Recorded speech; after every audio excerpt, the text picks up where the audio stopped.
Una niña fue atacada con lejía en pleno patio escolar solo por destacar con su voz, su mente y su cabello.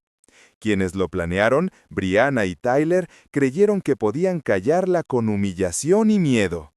Pero Amaya, prodigio del karate y dueña de una calma entrenada, transformó la ira en dignidad y cambió el rumbo de toda la escuela. Pero solo escuchen cómo se dio este inesperado giro y por qué, al final, la justicia sí logró imponerse. La mañana empezó como cualquier otra en la escuela primaria Willow Creek. El cielo estaba limpio y una brisa tibia movía las ramas de los árboles que rodeaban el patio. El murmullo habitual de voces infantiles se mezclaba con el ruido de zapatillas sobre el asfalto y el zumbido lejano del cortacésped. Para Amaya Brooks, de 12 años, era un día especial. Llevaba sus trenzas recién hechas, largas, cuidadas con mimo por su madre la noche anterior. Cada trenza estaba adornada con cuentas azules que tintineaban suavemente con cada paso. Esa mañana se sentía bonita, fuerte y lista para su examen de ciencias, uno de sus temas favoritos. Lo que no sabía es que había sido observada, no con admiración, sino con una mezcla turbia de celos, frustración y algo aún más difícil de nombrar. A escasos metros, Brianna Hale caminaba junto a su novio, Tyler Grant. Ella también tenía 12 años, aunque su forma de hablar y moverse parecía querer gritar que ya era más que eso. Llevaba semanas en una espiral silenciosa de comparación. Ver a Amaya destacar en clase, ver cómo los profesores elogiaban su disciplina y escuchar cómo algunos de sus propios amigos comentaban que Amaya entrenaba karate cada tarde, le provocaba una punzada que no sabía cómo manejar. No entendía por qué, pero sentía que debía hacer algo para recuperar el control, para dejar claro quién dominaba el escenario social. El objeto en sus manos era un envase blanco de plástico, lejía doméstica, de esa que se encuentra en cualquier tienda de barrio. Lo había traído escondido en su mochila, como si fuera una broma más dentro de un reto que había visto circular por internet. Hazlo por la cámara, hazlo por los likes. Pero dentro de ella había algo más. No era un juego, era una descarga, una forma de gritar lo que no sabía decir con palabras, que le dolía no ser la favorita, que le dolía no destacar. Caminaron hasta Amaya desde atrás, entre risas nerviosas. Tyler la miró de reojo, con una sonrisa que no llegaba a los ojos. Nadie dijo nada. El momento fue tan breve que algunos testigos, incluso con el móvil en la mano, tardaron en comprender lo que estaban viendo. Brianna destapó el envase con una rapidez que no parecía de niña. Alzó el brazo y virtió el líquido sobre la cabeza de Amaya como si fuera agua. No lo era, era lejía.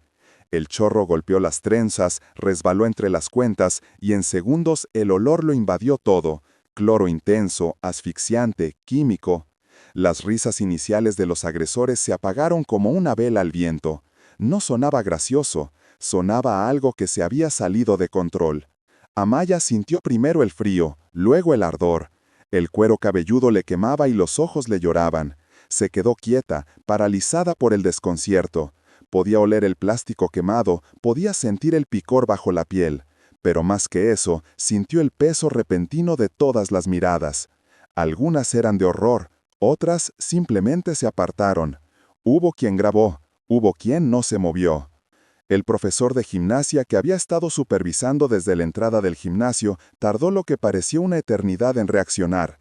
Cuando por fin corrió hacia ella, Amaya ya estaba con la cabeza agachada, los puños cerrados y el corazón latiéndole tan fuerte que no podía oír nada más. No gritó, no lloró. Su entrenamiento le había enseñado algo que en ese momento cobró más sentido que nunca: control. Respiró hondo, muy hondo, como hacía cuando su sensei le pedía que enfrentara un combate con claridad mental. Podía haber respondido, podía haber empujado, gritado, golpeado. No lo hizo, no porque no sintiera furia, sino porque algo dentro de ella entendía, incluso entonces, que esto era más grande que una reacción. Su cabello chisporroteaba, literalmente. Algunas cuentas de plástico se habían derretido. Una trenza cayó, desgarrada por el químico. Y sin embargo, ella no se rompió. En ese instante, nadie sabía quién era realmente Amaya Brooks, ni Brianna, que ahora la miraba con el rostro blanco como la botella vacía, Ni Tyler, que dio un paso atrás como si el acto se le hubiera escurrido de las manos. Ni siquiera el profesor, que solo atinó a cubrirla con su chaqueta y llamar a la enfermería con voz temblorosa. Lo que acababa de pasar no era una simple broma, no era un malentendido. Era un acto de violencia, cometido con una sonrisa insegura y grabado por más de un móvil. Y lo que nadie sabía, porque Amaya nunca se jactaba de ello, es que esa niña tranquila que ahora apretaba los dientes para no llorar, era una prodigio del karate, que cada día, después de clases, entrenaba bajo la guía estricta y paciente del sensei Daniel Ortiz, que había aprendido no solo a defenderse, sino elegir cuándo y cómo hacerlo. En ese patio donde el aire olía a lejía y miedo, el shock fue general, pero para Amaya fue íntimo. Fue una herida sin sangre, una advertencia silenciosa, y también, sin que lo supiera aún, fue el inicio de algo que cambiaría no solo su historia, sino la de todos los que miraron y no hicieron nada. La oficina del director Whittaker no era un lugar de autoridad imponente ni de justicia firme. Era más bien una sala apagada, con estanterías polvorientas, diplomas enmarcados y un reloj que parecía moverse más lento que en cualquier otro rincón de la escuela. El aire olía a papel viejo, a tinta de impresora y a la especie de tibieza burocrática que suele esconder el miedo a actuar con contundencia. Era una oficina hecha para archivar problemas, no para enfrentarlos. Brianna Rale estaba sentada frente al escritorio. Llevaba la sudadera del equipo de porristas, el cabello recogido en una coleta tensa y mascaba chicle con la insistencia nerviosa de quien no sabe cómo sostener el silencio. Su pierna temblaba bajo la mesa, aunque intentaba disimularlo. Sus ojos evitaban los del director, de la subdirectora, de la enfermera escolar. Solo miraban de reojo a la puerta, como si esperara que todo fuera un malentendido que se pudiera deshacer con una excusa rápida. Pero ya no era posible. La botella de lejía, ahora en manos del personal de mantenimiento, hablaba por sí sola. El video que circulaba por los móviles de los alumnos era aún más elocuente. Y las trenzas de Amaya, quemadas, algunas cortadas para evitar más daño, estaban presentes en el aire, aunque ella no estuviera en esa habitación. Brianna no era una villana de película. No tenía una historia de crueldad en su historial escolar. Era más bien lo contrario. Buena alumna, líder de grupo, activa en actividades extracurriculares. Pero llevaba semanas arrastrando una incomodidad muda, como una espina bajo la piel. Todo había empezado con pequeñas cosas, una nota más alta de Amaya en ciencias, el aplauso que recibió cuando ganó el torneo escolar de karate, la forma en que los profesores la elogiaban sin reparos, y, más profundo aún, la manera en que Tyler, su novio desde hacía meses, parecía cada vez más distraído cuando Amaya pasaba por el pasillo.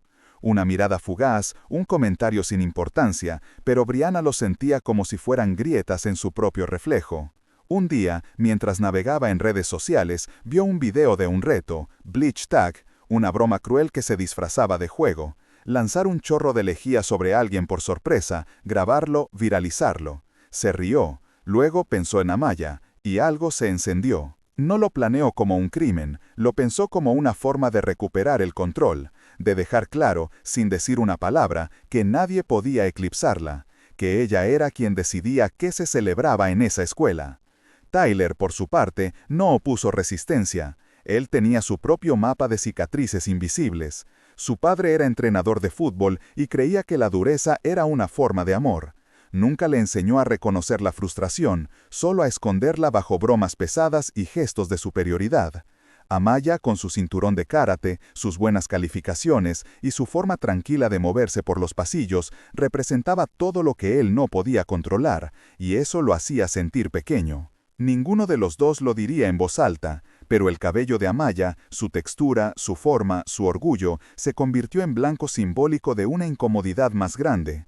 No porque entendieran su historia, sino precisamente porque no la entendían, porque no sabían lo que significaba que su madre, Monique, pasara horas trenzándolo, que las cuentas azules representaran historias familiares, que la elección de llevarlo así no fuera solo estética, sino identitaria.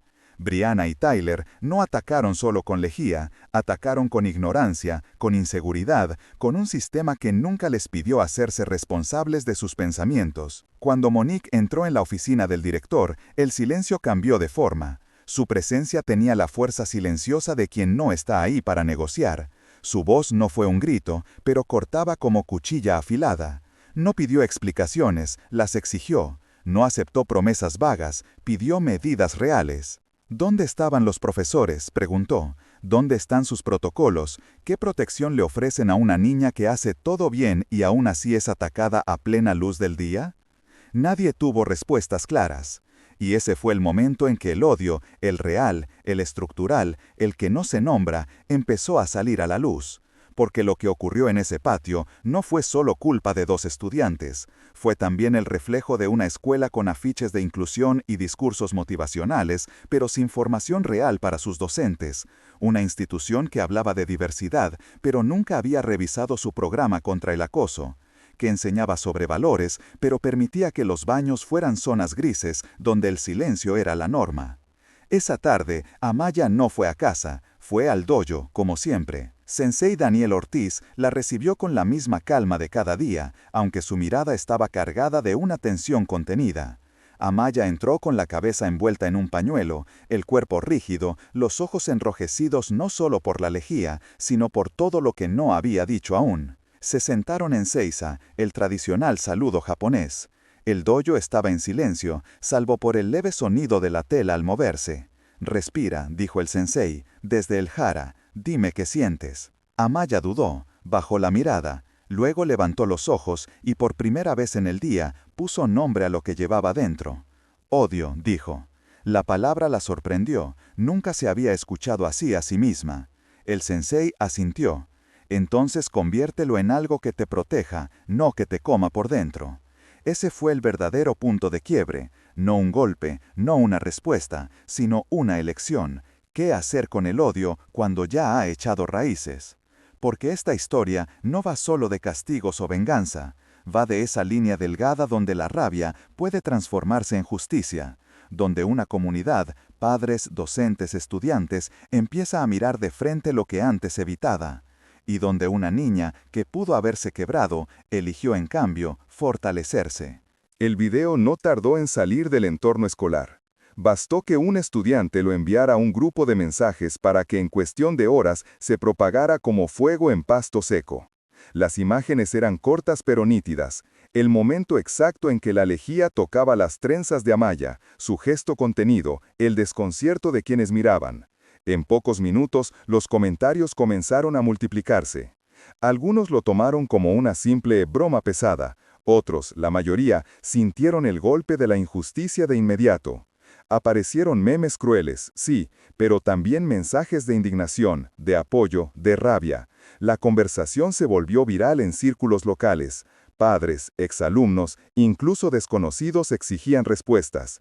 Pero mientras el mundo digital ardía, Amaya, en la vida real, tenía que decidir si volvía a la escuela. Y lo hizo. Al día siguiente, entró al campus con paso firme, el cabello recogido con un pañuelo limpio que cubría las zonas donde aún ardía el cuero cabelludo. No iba acompañada de su madre, ni de su sensei, ni de nadie. Caminó sola, porque entendía, aunque le doliera, que parte del camino debía recorrerlo por sí misma. La escuela, entretanto, había emitido un comunicado oficial: investigación en curso, medidas cautelares, ambiente seguro para todos los estudiantes. Palabras templadas que, para Amaya, sonaban a agua tibia lanzada sobre una herida abierta. La ira no había estallado como un grito o una lágrima, se había acumulado en silencio. La llevaba bajo el pañuelo, en los músculos de su espalda, en el modo en que controlaba cada respiración para no dejar que el dolor físico se transformara en impulsividad. Después de la 4ª hora, tras salir de la biblioteca, Amaya los vio. Tyler estaba allí, con 2 compañeros del equipo de fútbol. No estaban bromeando ni sonriendo. Se notaba en sus posturas que no era una visita casual. Uno de ellos se apoyó en la barandilla con los brazos cruzados. El otro simulaba distraerse con el móvil. Tyler avanzó un paso, como si su presencia fuera un mensaje suficiente. «Tenemos que hablar», dijo, con la voz forzadamente tranquila. «Solo un momento, sin problemas». Pero los ojos de Amaya ya habían captado lo que necesitaba. El hombro adelantado, el pie de apoyo mal posicionado, la tensión en los dedos. Lo que para otro podría parecer una simple conversación incómoda, para ella era un análisis técnico. No había miedo, había claridad. No respondió con palabras. Cuando Tyler intentó acercarse más, con la intención de sujetarla por el brazo, Amaya giró el cuerpo con fluidez, esquivó el contacto y redirigió el impulso hacia el vacío. Fue un movimiento limpio, sin excesos. Cuando el segundo amigo trató de intervenir, ella ya estaba 2 pasos adelante. Con la palma abierta, desvió su embestida lateral y usó su propio peso contra él. Un barrido, un giro, y el chico cayó sentado, atónito, sin entender cómo había terminado en el suelo. Tyler volvió a intentar agarrarla, esta vez con torpeza y rabia, pero Amaya atrapó su muñeca en un ángulo preciso, doblándola hacia abajo hasta que él perdió equilibrio. No lo golpeó, no gritó, lo dejó en el suelo, sujetándolo solo lo justo para no lastimarlo más de lo necesario. Era una luxación controlada, una técnica que había practicado decenas de veces. Esta vez no era un ejercicio, era defensa. Los otros 2 se quedaron inmóviles, entre la sorpresa y la humillación. No sabían si irse o ayudar a su amigo. Pero Amaya ya se había retirado un paso, colocándose en guardia baja, como le enseñaron. El kata no era un show de fuerza, era una conversación con el cuerpo, una que decía, no quiero hacerte daño, pero no me voy a dejar pisotear. En ese momento, una voz femenina gritó desde el segundo piso. ¡Basta! Era la profesora de historia, testigo de todo. Su tono era más de alarma que de reproche, y sin embargo, en su mirada había algo más, reconocimiento. Ella no solo había visto una pelea, había visto una elección, una respuesta medida, un acto de control que contrastaba con todo lo que la había llevado hasta allí. Minutos después, personal de seguridad escolar llegó. Amaya los esperó de pie, con los brazos relajados a los costados. No intentó huir, no discutió, simplemente bajó la cabeza en una leve reverencia, como al final de una práctica. Ese fue el momento en que la ira encontró su cauce. No fue un estallido, no fue venganza, fue una afirmación silenciosa, poderosa, una demostración de que tener fuerza no significa usarla para herir, sino para poner límites donde otros solo ven víctimas. La audiencia que vería esta escena, los adolescentes que han callado ante abusos, los padres que no saben cómo preparar a sus hijos para un mundo desigual, los maestros que se sienten impotentes, respirarían aliviada. Porque ahí, en ese patio sin sangre ni espectáculo, una niña mostró que la verdadera fortaleza está en saber hasta dónde llegar y cuándo detenerse, y que la ira, cuando se entrena, puede convertirse en dignidad. El cambio no vino con sirenas ni con titulares. No fue producto de un escándalo público ni de una investigación policial. El verdadero giro de esta historia nació de un gesto discreto, casi invisible. Uno de esos actos silenciosos que no buscan protagonismo, pero que mueven placas tectónicas bajo la superficie. Josh Miller llegó al despacho del director una mañana gris, cuando el eco de lo ocurrido aún sacudía los pasillos como una corriente subterránea. Iba solo, su mochila colgaba floja del hombro derecho, la sudadera parecía una talla más grande de lo necesario, y sus ojeras, marcadas y persistentes, hablaban más que su boca. Se detuvo frente a la asistente administrativa, respiró hondo y dijo con voz baja pero firme: «Necesito hablar con el director, es importante». La mujer, sorprendida por la seriedad en su tono, lo hizo pasar sin preguntas. El director Whittaker, agotado por días de tensión y presión institucional, lo recibió con una mezcla de prisa y cortesía. No esperaba nada fuera de lo común, pero cuando Josh se sentó y sacó de su bolsillo un pequeño USB, la atmósfera cambió. «Esto», empezó tragando saliva, «esto es todo lo que tengo». Lo colocó sobre el escritorio con una mano temblorosa. Sus nudillos estaban rojos, como si los hubiera estado apretando durante horas. Son capturas del chat, de Brianna, de Tyler, de los planes. Yo estuve en el grupo, leí todo, no hice nada, y ya no puedo seguir así. El archivo contenía pruebas claras.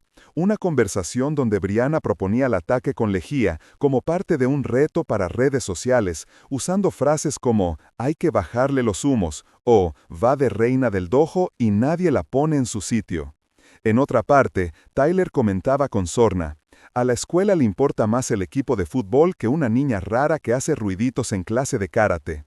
Josh lo había leído todo, había guardado silencio, no porque no supiera que estaba mal, sino porque había aprendido, como muchos, a sobrevivir bajando la cabeza. Lo empujaban en casa, donde todo se resolvía con órdenes y castigos. Lo empujaban en el equipo, donde ser el más callado era lo mismo que ser débil. Lo empujaban sus propios amigos, con bromas que nunca terminaban siendo bromas. Pero esa semana, al ver a Amaya volver a clase con el pañuelo cubriéndole la cabeza y la mirada firme, algo se le rompió por dentro. Ella no había hecho nada malo, y sin embargo, había sido atacada, amenazada, aislada. Mientras tanto, él, que sí sabía lo que ocurría, se escondía tras la comodidad de no meterse en líos. «No puedo más», dijo frente al director. No fue una confesión heroica, fue una liberación. Ese día el tablero cambió.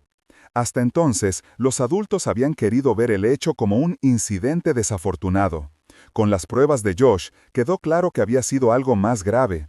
Una acción premeditada, una agresión planeada, un intento de silenciar a una víctima para evitar consecuencias.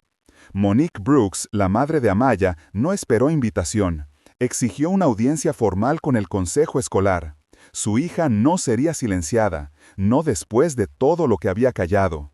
El sensei Daniel Ortiz también pidió hablar, no como maestro de artes marciales, sino como ciudadano, como guía de una niña que había aprendido a contener la violencia con dignidad. Su presencia fue sobria pero imponente. No habló mucho, solo lo necesario para que se entendiera que lo ocurrido no podía tratarse con eufemismos. El director Whittaker, que hasta ese momento había intentado equilibrar responsabilidades sin incomodar a los padres influyentes, se enfrentó a una decisión ineludible. Ya no era posible esconder los hechos bajo un comunicado neutral o una charla preventiva.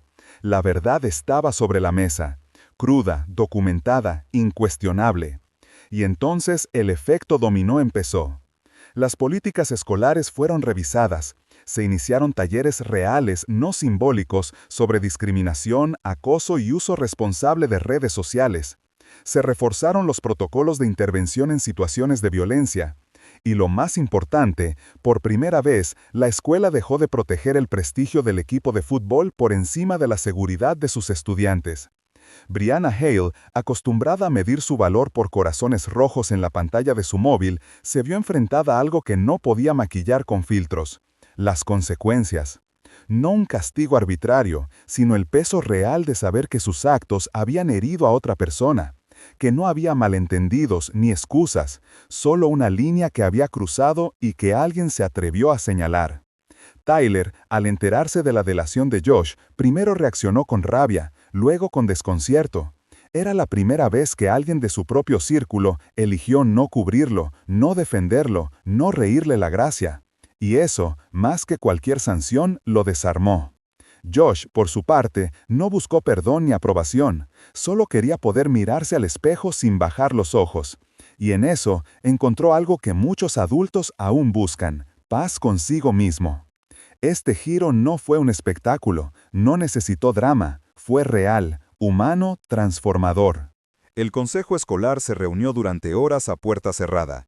No hubo cámaras, ni comunicados inmediatos, ni notas de prensa. Solo sillas ocupadas por adultos obligados, por fin, a mirar sin desvíos todo lo que había ocurrido. Las pruebas estaban claras, las declaraciones también. Pero lo que realmente inclinó la balanza fue el cambio de actitud de una comunidad que ya no aceptaba las medias tintas. Las decisiones llegaron días después, con un tono firme pero sin espectáculo. Expulsión inmediata de Tyler Grant por agresión física e intento de intimidación.